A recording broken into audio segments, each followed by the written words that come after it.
Now, amazingly, this front gearbox is even simpler than the rear, which really wasn't a particularly technical piece of equipment. Effectively, aside from the diff, it has 2 gears. It has this drive gear with this crown gear on the top, and then one that picks up the drive from the prop shaft and transfers it into the front gearbox down into the diff. So that is your front gearbox effectively, and it sits on this diff, which you know, I said I was going to do it off camera. Yeah, I've just realised I haven't, so let's get that sorted first, and then I can put the gearbox together. In fact, we can do a bit before I do that, so let's just park that for a sec. I've got my trusty A5 piece. This is a bit that always breaks on them apparently. You can get upgrades. This is not going to see a hard life, this car. We've discussed that already, so we're not going to bother. Then I've got the cover for the prop shaft and transfer gear, or whatever you want to call it. And then just this lovely new casing with all these nice shiny new suspension mounts, which are all the bits that were broken on the old one. So really, you crack it open, stick some bearings in it, and away you go. And we just need that other thrust washer as well, so I'm just going to get a couple of these bearings, poke them in whilst we're here. I think this shaft sits in here. I may just give that a dab of silicone just to ease it in. This transfer gear, whatever you want to call it, I don't know what it's called actually, tell me in the comments. Intermediate gear or something? No idea, I'm sure there's a name for it though. We'll take a couple of bearings. That will sit in there, that'll sit on this shaft like that and spin. Those bearings feel nice and smooth. And really, that's all you need to do. Just put another bearing in here. Take off some of this excess silicone. You don't need all that in there spinning around. Do that other side as well. Then really it's a case of popping these two together, popping the diff in, which I haven't rebuilt, popping the two sides together and just popping this case on and connecting it up. Really is that easy. Nice bit of design. Right, let me do this diff. We already looked at one, so we need to look at another. And as if by magic, we'll plop it back into the gearbox.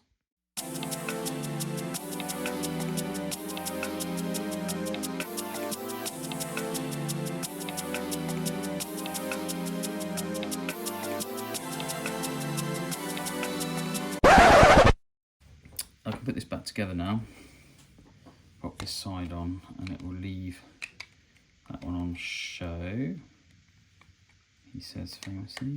There we go.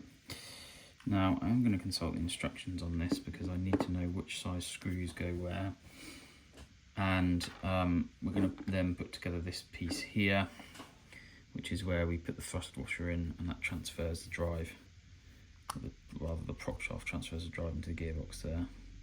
And that's going to be loose until we pop this casing on, which will support that. And that's it, that's the gearbox, simple as. Right, let me just check the screws. I'm going to grab some of those and let me sort the drive shaft cups out, which are as filthy as the ones on the back, because they are here. And they're just as hideous. And actually, while I'm thinking about it, these are the universal joints. So again, this is a nice hop up that Terra Scorcher's had. Not sure if the others did. Let me know if you know. I've never had a Thundershot or Fire Dragon, but these had these very nice universal joints on the front. The re-release actually has them on the rear as well. Kind of pointless on the rear, but still very nice to have a set of 4 on the re-release, and they're the new type, sort of ball and cup type, which are very nice indeed. Very expensive to buy as well, as I found, because I bought a set for my hot shot. Right, I'm going to clean these up. You don't need to see me clean these up, I showed you on earlier in the video. I'm going to clean these up now, take all this crud off them, and then check the screws, which ones I need, so I get the right size in. Always check you're putting the right size in the gearbox casing, because you can end up damaging things if you don't. And then we can put it all back together, and then we can start doing the front suspension. Yay! Right, let's do it. Okay, so I've mounted the gearbox, and that went on pretty well, in fact, and the prop shaft is now in, so we now have 4-wheel drive. it all went together quite well. My repairs seem to have held up quite nicely, and I fitted these suspension arms as well. All this grot on here is from these drive shafts, which I'm just going to wipe up. UJs, they've been cleaned, as you can see, all the crap on the desk. Put them back together. I've oiled them. I like to oil my UJs. I know the modern cup and ball type, or whatever they're called, you know, the spring UJs, they prefer to be greased with some anti-wear grease. I get that because it's a different design. These ones though, because they're exposed, and they're quite delicate, I don't really want to put grease into those, so I oil them with silicone. Could be wrong on that front. I mean, again, by all means tell me if you think it's better to grease them, but I personally don't. I think grease attracts dirt. Oil keeps it away from the actual joint. It attracts dirt to the oil but not into the joint, whereas grease tends to put it into the, gets gritty. Anyway, a couple of suspension arms. So really we're not far off. I just want to get this done now. There's a few other bits and pieces to put on, and yeah, we really are not far off. The other thing I fitted was the steering mechanism, which you can just see under there. I'll try and get it on the camera there. So this has all been put together and it's now attached to the servo, measured up. I just need to put the steering arms on, 18 mils between the two joints, so we'll do that. But yeah, we're getting there. We are getting there. Now let me think what I want to do next. I think I want to put these suspension arms on. I'm just going to consult the instruction manual here. It's on my computer just off the screen. Let's have a look just to double check. So we're just going to put the link pins in, and the bottom arms are screwed on. So I put the joints on, and the ball joints go at the back, and that's to connect up the anti-roll bar, I believe. They sit in there. Now this is the notorious A5 part that I fitted here.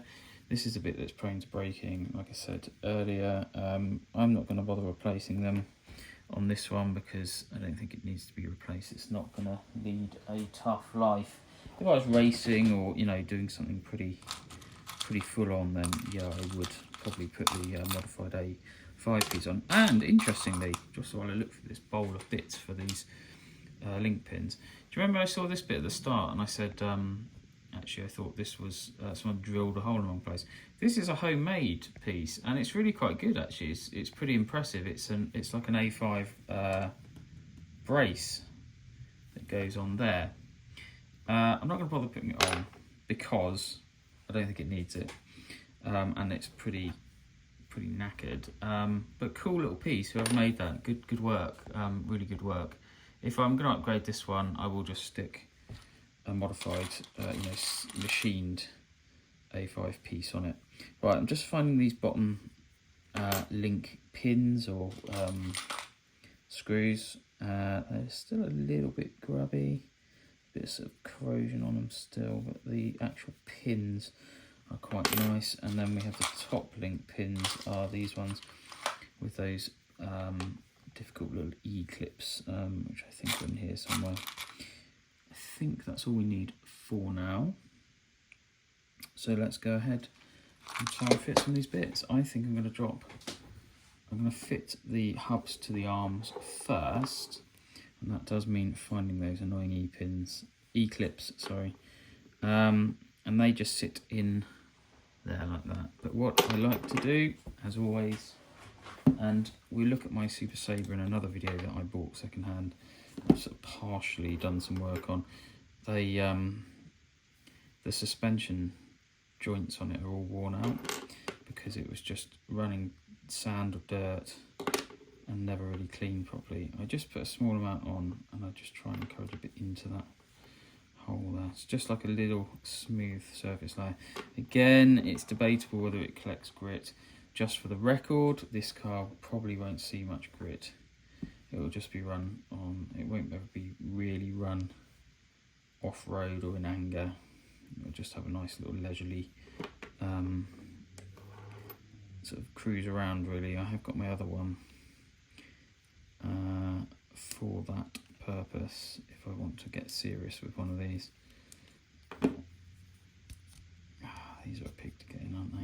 just remembered how much of a pig these are. Let's just slide these in. Come on.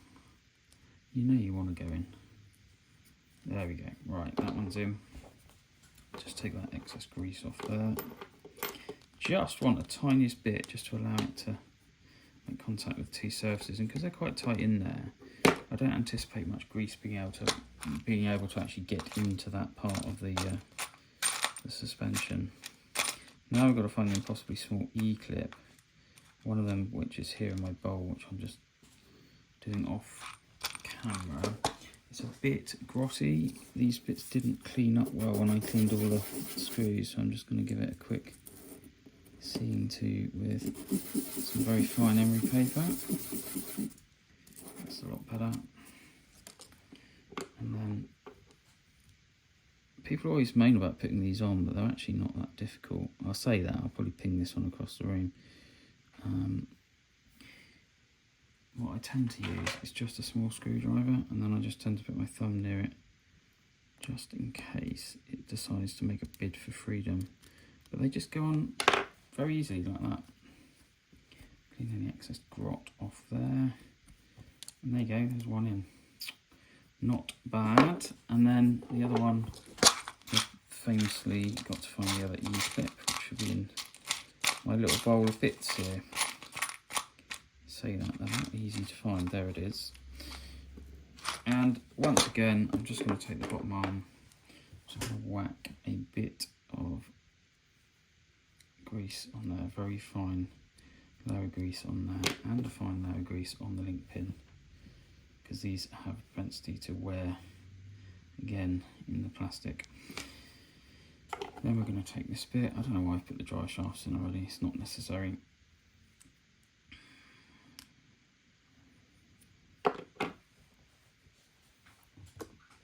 I'm just checking I haven't made a catastrophic error there and the wrong way. No, that is correct because they sit at the back there. Right, just make sure I put them in the right way round. This one goes in here. That one went in a lot easier than the other. My little E-clip, I'm going to pop that on there. Again, I'm just going to support that with my finger, stab myself in the finger probably when it slips off. There we go, and they just go on like that. So I really don't, you can get E-clip tools, they're not that hard really, you just develop a technique for them, to be honest. Right, and then we have two suspension arms. Oh, I'll tell you what I have done. It can't be right, can it? Yeah, it must be. Can't be right. I put this on the wrong way around. There you go. That's what happens when you talk to the camera too much. Or at least you can see me taking an E-clip off. There you go. It's that easy. Put that on upside down, which is rather stupid of me. It needs to go like that. So apologies for that. That one can end up on the cutting room floor. There you go. So it's always good to concentrate. Just going to double check I have got that right. Yes, definitely right that time. So there you go, I put the hub on upside down. I thought something wasn't adding up there. I'm just going to poke this back on.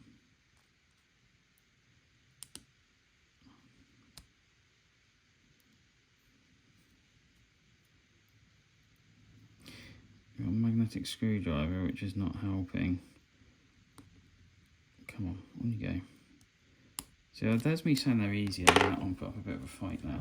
It wasn't that hard though. Right, that's on, that's on, that's on. Now we can fit them at the bottom. This means I need to lubricate this. Just there and there. And for good measure, let's just put the rest in there and there. And I'm also going to put a blob of grease on the end of this dog bone. Because that will probably want to seat itself. It'll probably fall out again, but it's ready to seat itself. There. And that one goes in there, and I will take the excess of, I'm just going to pop just the smallest amount of grease on that as well. Just so everything moves smoothly and we don't get too much wear. Again, with this one, I could have built it dry probably. Makes me think there should be something in there, but there isn't. I'm stressing the instructions don't tell you to grease these. Why is there so much movement in that? There's no spacer there, is there? Sorry, I'm just checking my instructions. Just need to be sure I'm doing this right. Well, apparently, according to the instructions, there is no spacer in there. Maybe it's just to allow for a bit of movement. Screw this into my brand new A5 part. I think they have a tendency to break here as well.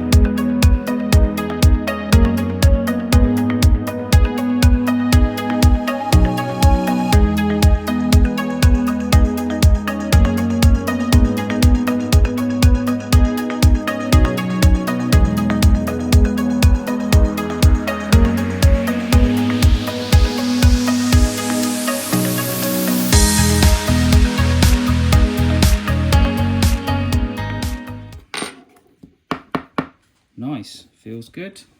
It's one side done. We just need another 15mm bolt here, which is cleaner. A nut and a washer, which is also looking quite a bit cleaner. Go that one out and it looks even nicer. Right.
Here we go.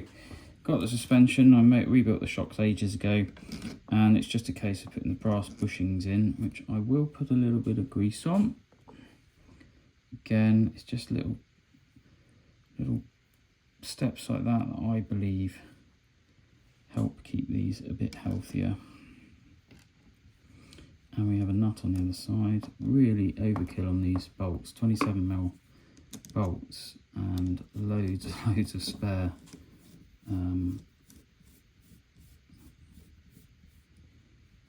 spare thread on them.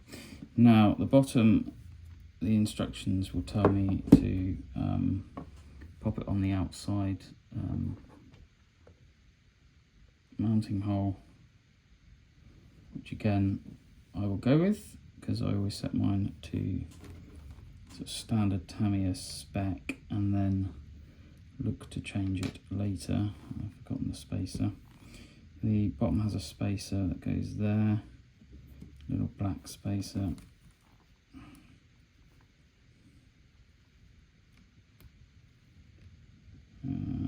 just going to line those up, pop my screw through into there, and this is the tricky bit, is getting this bolt into place, into place. You just got to hold it with your finger, and once it's going in,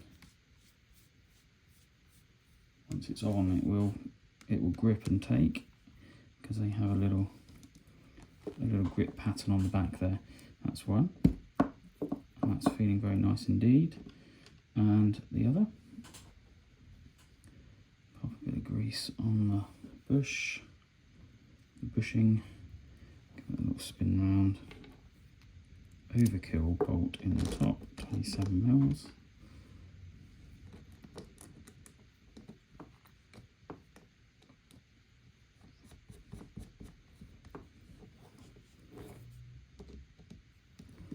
I'll whiz that up. Nip it up, not too tight. Spacer and bush on the bottom. Just put a bit of grease on that. Bush, spacer, and bolt through that. I'm going to have to turn the car around. This is probably not on the camera, so apologies. You're not missing anything dreadfully exciting.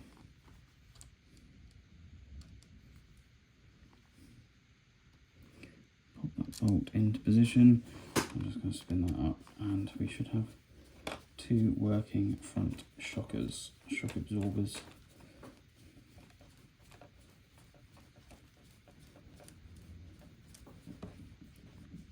Massive screws on those. I think it's just because they couldn't be bothered to fit a different size, because the rears use 27s as well. Okay, now what we need to do is put these weird triangulated wheel hubs on, and the steering drag links, track rod ends, whatever you call them, track rods. And that requires finding the plastic ends, which are in my box of plastic. 1, 2, 3, 4. And there's the other battery holder. Now these need to be 18mm, although again it's adjustable. You can adjust the toe angle, fully adjustable this car. One of the nice things about it, if you're getting into racing, they were fully adjustable, which is a really useful feature. I'll just use these, which are these are actually surgical forceps that I've picked up over the years.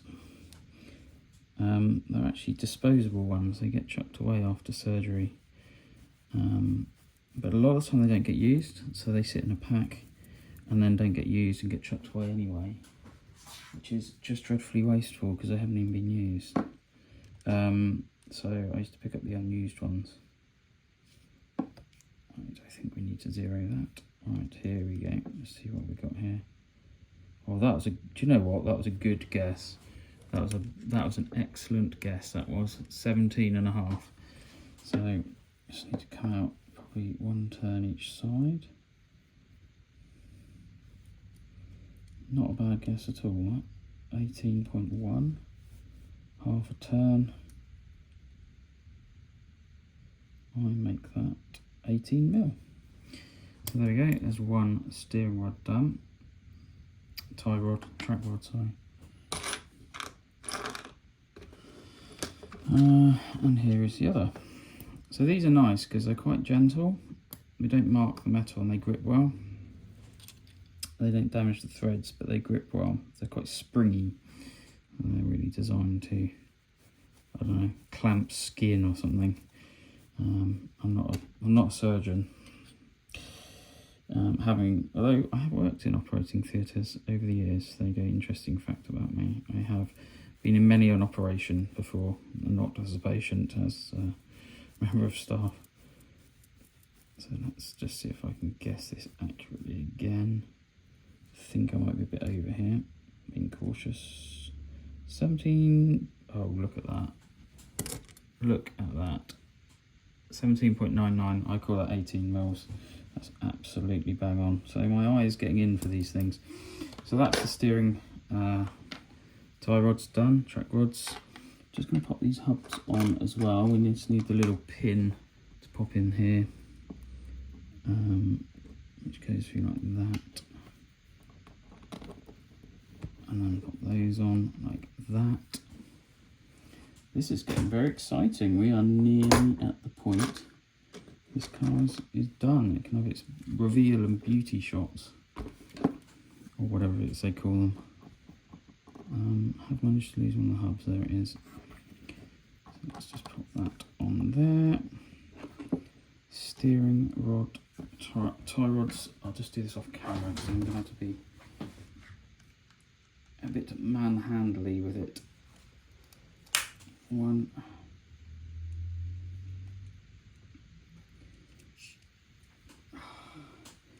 Well, there's no wear in them, they're blooming tight. Let's put that one on.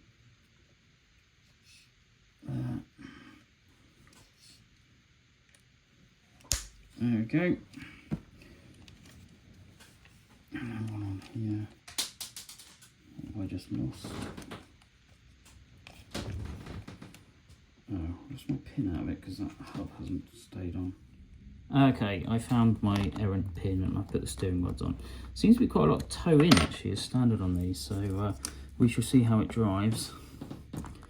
I'm just going to pop the other wheel on. Just a couple more finishing touches. And one of those is going to be, found some new wheel nuts for the front as well, which is nice. One of them is the bumper. There's an awful lot of towing on that. That's Tamiya's standard setting for this car. Plenty of towing. In fact, there's a dreadful amount of towing on that. And the usual play in the front steering. Standard on all Tamiyas, they all do that, sir. Right, unless you do a lot of work to them. So, that just means putting this bumper on, which is a bunch of 12mm screws and 10mm bolts. I don't know if I've got any 12mm screws left. Might have to find a couple of spares. I don't know what happened to those. Oh, I think these could be 12s actually. Yeah, that's where they were. Take these ones. Oh, are they 12s? They're 10s, aren't they? Right, I'm going to find two 12mm and then we're going to get this bumper on, okay? And that's it. With the front bumper reinstalled, arm of apple white reinstated to his rightful place. That is the Terra Scorcher, which is so awful when I bought it.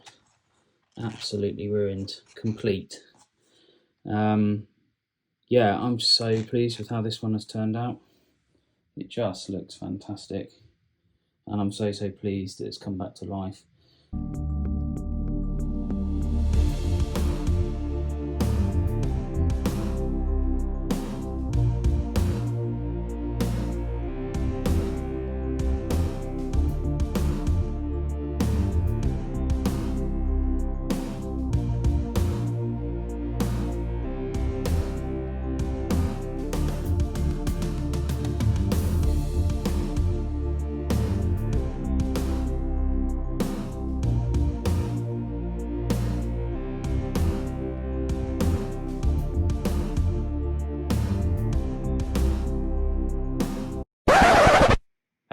Hang on, stop everything, stop.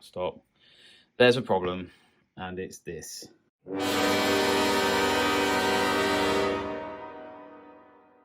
I've no idea how it's happened. I didn't over tighten anything. I haven't touched the ball joints since putting them together, unless someone else has been fiddling with my car, which is possible. One of my kids might have dropped it or played with it. But good old TTP to the rescue. Again, I'm not no affiliation with them. I'm not sponsored by them. They didn't give me anything for free. I'm not advertising them in that sense. I just think they're a good service and they always have the parts I need. So ordered a pair of these. They weren't too much. I forget how much they were. About £6, I think. So let's replace them. That's the trouble with 35-year-old plastic. It tends to do that, and that's another reason why this car really isn't going to see too much heavy action, because more repairs will be needed. Right, let's go ahead and change these. Glad that I have another job to do on this thing. Right, let's do it. Okay, right, here we go. Now, I've disconnected the suspension arms already on both sides. No, I haven't. This one's still connected. I disconnected this one, I hasten to add, without cracking anything. Don't know how that happened. So we can do the toe angle. So let's just pop this wheel off.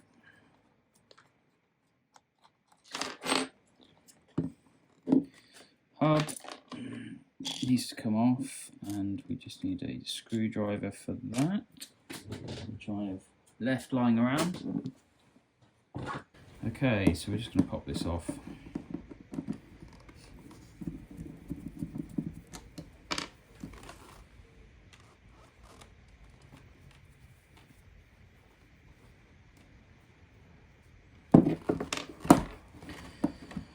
Drop that down.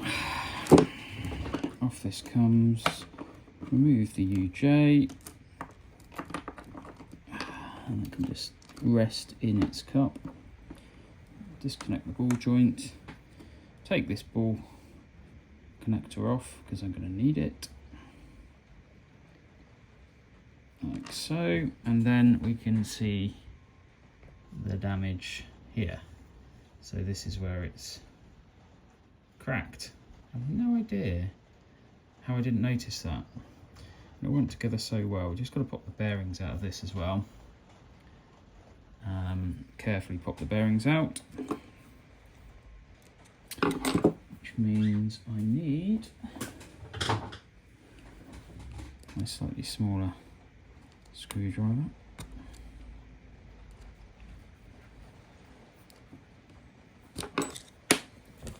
Just drop the screw. Interesting, that bearing's very, very tight in there. So I don't know what's happened there. Let's just get this inner one out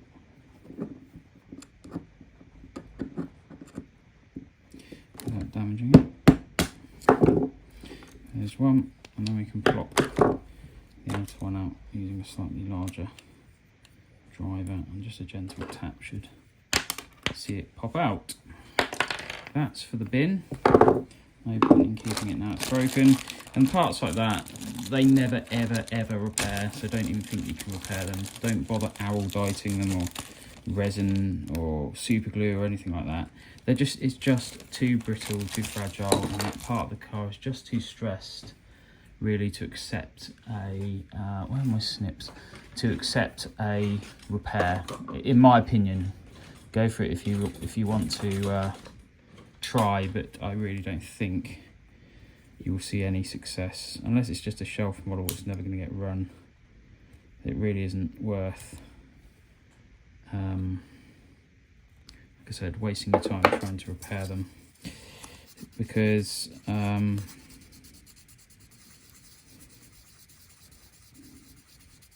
just don't think you get anywhere with them. I'm just sanding this off a bit. I like to keep them nice and smooth. And just check I've got the right one. I'm pretty sure I have. Yes, I've got the right side. I think they're marked, aren't they? They're numbered.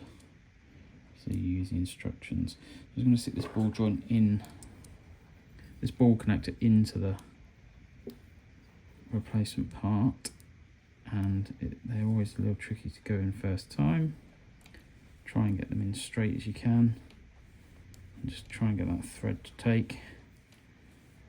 Otherwise they go in wonky, and that stresses the plastic as well. Right, that's straight, just to double check before I go the whole hog, and then just keep an eye on how tight you make it,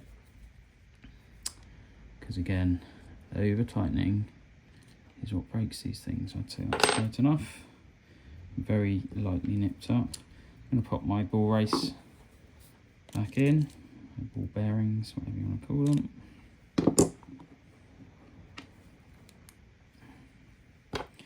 Use my hex key to seat that one. that goes nice and gentle. That goes back through there. I'm a bit of a stickler for grease, as you probably well know if you've watched this video already, or the previous two that we've made on this car. I just put a very small amount on because I've actually, and I will do a video on it, I've actually got a Super Sabre / Boomerang chassis that has seen some excessive wear, not by me, by someone who didn't lubricate it at all, and then just obviously ran it, and ended up just so much play in the suspension components and the steering components. They all need replacing. Just going to screw these in. It's going in a little too easily. Nipped up, and then the lower. These must have a thread cut in them, I think, because they go in way too easy. Right, there it is. Now I'm going to put the wheel back on before I connect up the steering again, because I want to do some adjustments to the steering, and we shall do that. I've also just noticed that this is cracked as well. Look, can you see that? Goodness me. As soon as I start using this car, everything starts to crack. Right, before I go any further, I am just going to check, because I think I've got some spares of these from my other Terra Scorcher which doesn't have this wheel set up. If not, I have got a red one from a Hot Shot, but I'd rather have a black one if I can. Right, bear with me, I'm just going to have a look. And there we go. There's a replacement black one I had lying around. Annoying, this car just seems to be cracking up as soon as I haven't even run it yet. I've only spun the wheels on the stand. So you can see one of these older ones are just really not, they're not thrashable. I mean, you probably can run them gently, but don't buy one and then send it and then cry when it breaks, because it will break a lot. And then people say, oh, Tamiyas are rubbish, they're terrible because I can't smash it about on a skate park. Yeah, it's 35 years old, so you're not going to be thrashing anything that's 35 years old. I know that because I used to be 35 and I would thrash myself around a skate park. But anyway, I digress. If you want to thrash one round, buy a new one. Don't buy an old one and expect it to last, because it just won't. It will fall to bits. Right, I think we're there.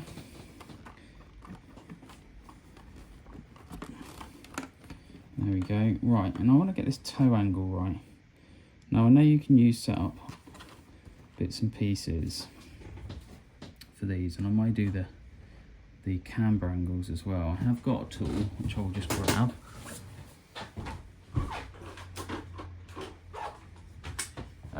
From my racing days, this is what's known as a camber gauge, and you sit it on there, and then you can set the camber angle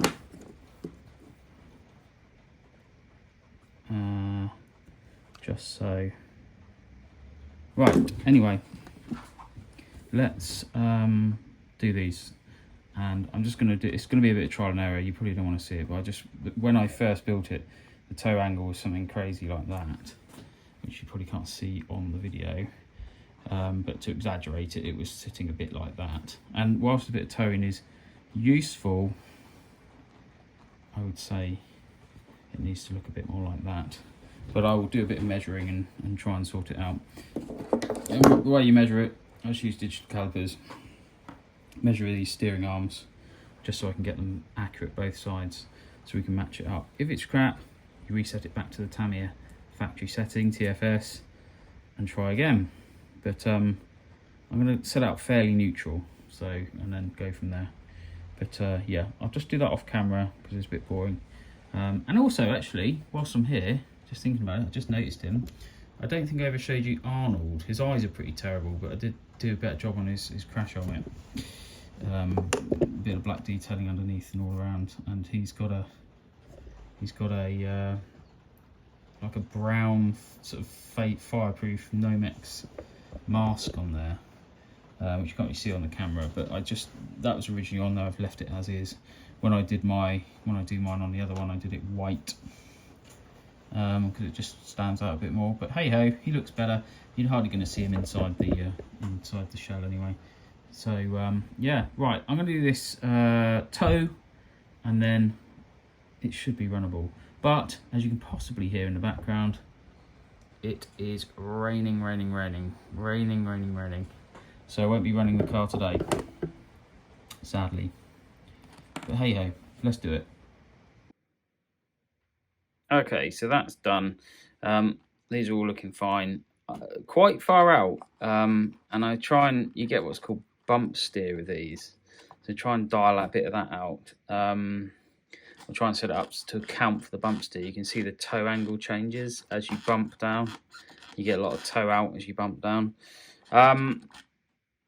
Took a couple of mil off each side, so it's quite far out by my book. And I checked the cambers. It's 1 degree negative at the back and then 3 degrees negative at the front, which you probably expect with a 4-wheel drive. That's in theory because the wheel and the tyre will, in theory, go over like that as you go around a hard corner. And that changes the camber of the wheel, plus the horrific play in all Tamiya cars. You know, how far do you go with a car like this to make it accurate? But I'd say the steering's looking fairly good. There's still a fair bit of toe in, but like I said, if you bump, when it bumps around, you do get what's called bump steer, where it toes itself out as it bumps along. I guess that's why they put toe in as a standard setting. You know, let me know if you do know. I'm no real expert on those things. I haven't raced for many years, and I forget a lot of the tricks we used to learn. And obviously, toe out and toe in can actually have a drastic effect on the way the car handles, depending on your surface. You know, high grip surfaces you probably notice it more, but loose surfaces probably not so much. You might be able to get a bit more bite on a loose surface if you set up the camber and the toe. So that's it finished.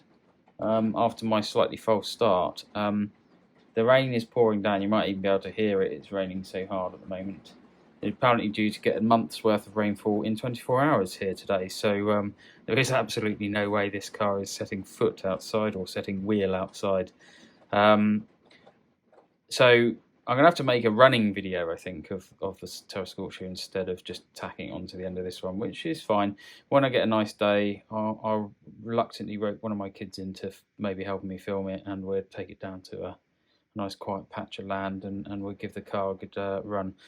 I will do a video as well on this, comparing it to the re-release, just to show you some of the differences. Because they did make some improvements, and they are actually genuinely worthwhile improvements. I think the drive shafts are greatly improved, and you get universals all round on them.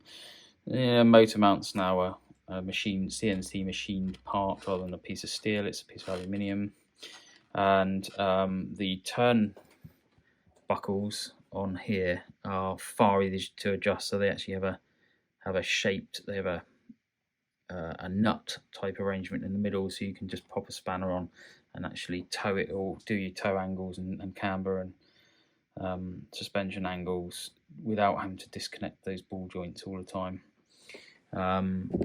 which is useful because they wear out if you keep disconnecting. The plastic stretches and then they get a bit soggy, and you get all this play. Interested to see how much plays in the re-release actually, which is fresh and really unused. But that's it for this car, and I'm so pleased with it. It's just a lovely car, even though it's landed with me with a bit of an issue at the end there. But no hardship, no big cost, and she's done, and she's in retirement now, and she's clean and tidy, and it will get a run. I do think old cars do need to be run. But yeah, really pleased with this one. I love it. I've got a soft spot for this car anyway.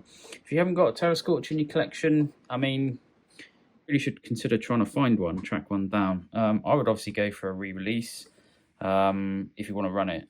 If you just want one to sit on the shelf and find anything. But parts are pretty plentiful because they've re-released the whole line, and this really is the ultimate evolution of that chassis development, which started with the Thundershot and ended with this. And this is, I suppose you could describe this, if you wanted to be, you could describe it as a Thundershot evolution.